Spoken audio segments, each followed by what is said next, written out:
बेताल। कहानी लाजवंती। सबुथर पर बेताल गछरे सेमिति ओलटा झुली रही। राजा विक्रम बेताल को आनिबा पई से गछ पाखक गले। बेताल को गछर ओह्लाई निज पिठिरे धरी साधु आश्रम आड़ को अग्रसर होतांती। एबे बेताल विक्रम को आउ एक नुआ कहानी कहबाक आरंभ कला। बहु वर्ष पूर्वे सूर्यनगर रे जड़े धनी साहुकार रहुतला। तार लाजवंती बोली गोटे झील थिला। लाजवंती देखिबाकू खूब सुंदर आ बहुत लाजकुड़ी थिला। साहुकार लाजवंतीर बाहागर करिबा पई मनस्थ करथिला। दिने साहुकार कौनसी एक काम रे जीवा समय ता बाल्यबंधु गिरिधर पुओ हलधर को रास्तार जीवार देखिला। साहुकार हलधर को देखी ता बापा गिरिधर कथा पचारला। हलधर कहला, मो बापा माँ व्यवसाय करने अन्य राज्य को जाइथिले। फेरिबा समय समुद्र रे डंगा बुड़ी दुहींकर मृत्युवरण होगला। से माने व्यवसाय जेते धन अर्जन करथिले से सबको धार कर सुझिबारे सरीगला। एबे मु पूरा भिकारी पलटि जाइछि। एक कथा सुनी साहुकार हलधर को कहला, चिंता करनी पुओ, मु भी तुम बापा भली। तुमे मो सह मो घर को आस, आ गोटे नुआ जीवन आरंभ करिबा। हलधर ता बापा माँ कथा साहुकार को मिछ कहितिला। सत कथा है हलधर पाखरे जुआ खेलिबार बद अभ्यास थिला। एणु से सबुबले तांको घरु टंका चोरी करी जुआ खेलुथिला। दिने हलधर बापा हलधर को टंका चोरी करिबा समय धरी पकाइले। दुहे बापा पुओ मध्यरे बहुत वाद विवाद और गंडगोल हैला। सेतिपई ता बापा चिंतारे दिने मृत्युवरण कले। स्वामीर मृत्यु को सही न पारी हलधर माँ भी मृत्युवरण कले। एबे हलधर बाकी रहिबा टंका को नहीं खूब जुआ खेली सबुतक टंका हारीगला। धार उद्धार होइजिबा परे भୟରେ गाँ छाड़ी पळै आसिला। आउ रास्तार जीवा समय साहुकार सह तार भेट हैला। साहुकार हलधर को नहीं घर को गला। स्त्री आउ झील लाजवंती को डाकी कहला, ये होछि हलधर, मो बाल्यबंधु गिरिधर पुओ। आजिठु ये आम सह रही आम व्यवसाय रे साहाय्य करिवो। गोटे दिन रातिरे साहुकार स्त्री साहुकार को कहला, मो मनरे गोटे कथा भाबिछि। हलधर सह जहाँ भी घटिगला से सब ठीक हैलानी। सेतिपई मु भाबुछि आमे जदि आम झीर बाहागर हलधर सह करदेले बहुत भल होता। यह कले आम झील आम पाखरे ही रहिबो, आउ दुई जण गोटे नुआ करे जीवन आरंभ करि परिबे। स्त्रीर कथा सुनी साहुकार कहला, मु भी ए कथा मनरे भाबुथिली। तुमे चिंता करनी, मु काली ए विषय हलधर सह कथा हेबी। ता परदिन साहुकार हलधर को लाजवंती सह विवाह करबा कथा कहला। आउ परे हलधर और लाजवंतीर बाहागर होगला।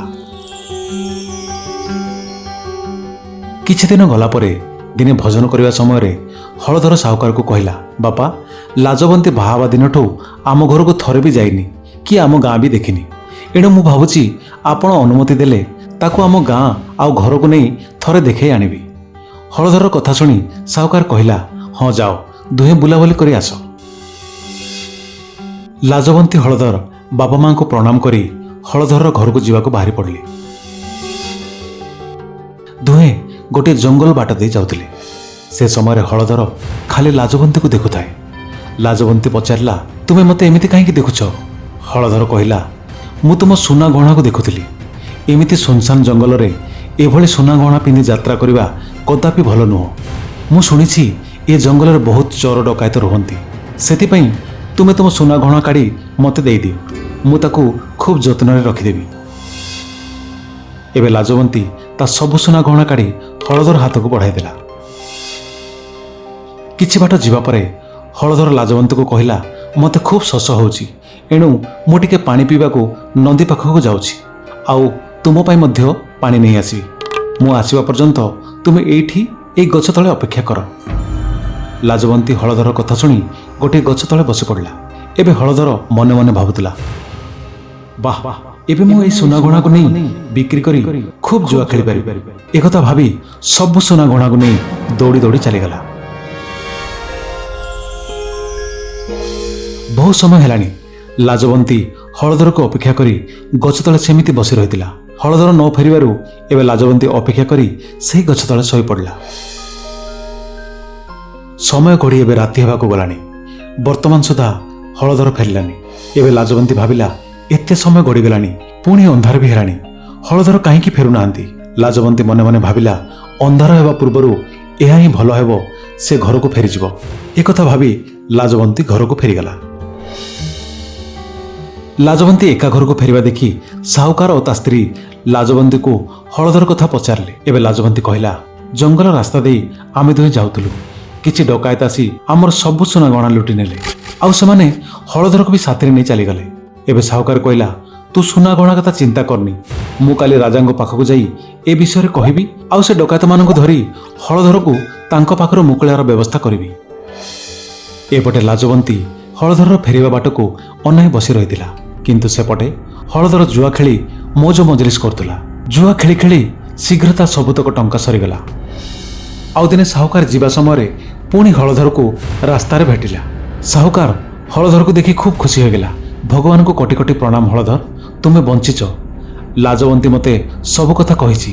ମୋତେ ତ ଭୟ ଲାଗୁଥିଲା ସେ ଡକାୟତମାନେ ତୁମକୁ କିଛି କ୍ଷତି ପହଞ୍ଚାଇ ନଥାନ୍ତୁ ବୋଲି। ହଳଧର ଆବାକାବା ହୋଇ ମନରେ ଭାବୁଥିଲା, ଡକାୟତ? ଲାଗୁଛି ଲାଜବନ୍ତୀ ଏମାନଙ୍କ ସତ କଥା କିଛି ବି କହିନି। ଏହା ତ ଖୁବ୍ ଭଲ କଥା। ଏକଥା ଭାବି ଏବେ ହଳଧର ପୁଣି ସାହୁକାର ଘରକୁ ଗଲା। କିଛି ଦିନ ଗଲା ପରେ ହଳଧର ସାହୁକାରକୁ କହିଲା, ମୁଁ ମୋର ପୁରୁଣା ବ୍ୟବସାୟକୁ ପୁଣି ଆରମ୍ଭ କରିବାକୁ ଚାହୁଁଛି, ଏଣୁ ମୋତେ ଟଙ୍କାର ଆବଶ୍ୟକ ହେଉଛି।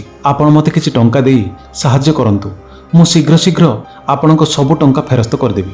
ଏକଥା ଶୁଣି ସାହୁକାର କହିଲା, ତୁମ ଉପରେ ମୋର ପୁରା ବିଶ୍ୱାସ ଅଛି। ତୁମେ ତୁମ ବ୍ୟବସାୟରେ ନିଶ୍ଚୟ ସଫଳ ହେବ। ଲାଜବନ୍ତୀକୁ ବି ତୁମ ସାଥିରେ ନେଇଯାଅ, ସେ ତୁମକୁ ତୁମ ବ୍ୟବସାୟରେ ସାହାଯ୍ୟ କରିବ। ଏବେ ହଳଧର ଓ ଲାଜବନ୍ତୀ ପୁଣି ଟଙ୍କା ନେଇ ବ୍ୟବସାୟ କରିବା ପାଇଁ ବାହାରିଗଲେ। ଯିବା ସମୟରେ ହଳଧରର ନଜର ଲାଜବନ୍ତୀ ଧରିଥିବା ଟଙ୍କା ଉପରେ ହିଁ ଥିଲା। କିଛି ବାଟ ଯିବା ପରେ ହଳଧର ଗୋଟିଏ ଛୁରୀ କାଢ଼ି ଲାଜବନ୍ତୀର ବେକକୁ କାଟି ତାକୁ ଜୀବନରେ ମାରିଦେଲା, ଆଉ ସବୁତକ ଟଙ୍କା ନେଇ ଦୌଡ଼ି ଦୌଡ଼ି ଚାଲିଗଲା।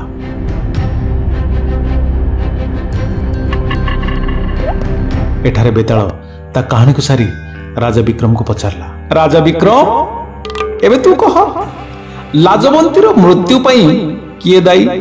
ବିକ୍ରମ ନୀରବ ଥିଲେ। ଏବେ ବେତାଳ କହିଲା, କହ ବିକ୍ରମ, ଉତ୍ତର ଦେ, ନଚେତ ମୁଁ ତ ମୁଣ୍ଡ ଫଟାଇ ଖଣ୍ଡ ଖଣ୍ଡ କରିଦେବି। ବିକ୍ରମାଦିତ୍ୟ କହିଲେ, ବେତାଳ, ଲାଜବନ୍ତୀର ମୃତ୍ୟୁ ପାଇଁ ଲାଜବନ୍ତୀ ନିଜେ ହିଁ ଦାୟୀ। କାରଣ ସେ ତା ବାପା ମାଙ୍କୁ ହଳଧର ବିଷୟରେ ସବୁ ସତ କଥା କହିଦେବାର ଥିଲା। ସେମିତି କରିଥିଲେ ସାହୁକାର ହଳଧରକୁ ବିଶ୍ୱାସ କରି ଲାଜବନ୍ତୀକୁ ପୁଣି ତା ସହିତ ଯିବାକୁ ଆଉ ଦେଇନଥାନ୍ତା, ଆଉ ଲାଜବନ୍ତୀର ଜୀବନ ବି ବଞ୍ଚି ଯାଇଥାନ୍ତା। ବିକ୍ରମର କଥା ଶୁଣି ବେତାଳ ଖୁବ୍ ଖୁସି ହୋଇଗଲା। କହିଲା, ଠିକ୍ ନ୍ୟାୟ କରିଛୁ ବିକ୍ରମ। ସତରେ ତୁ ଗୋଟିଏ ବୁଦ୍ଧିମାନ ରାଜା।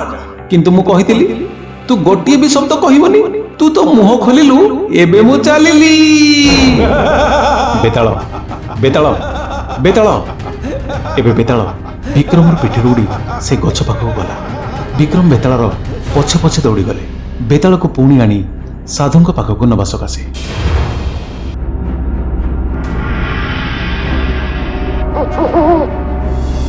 Thank you for watching.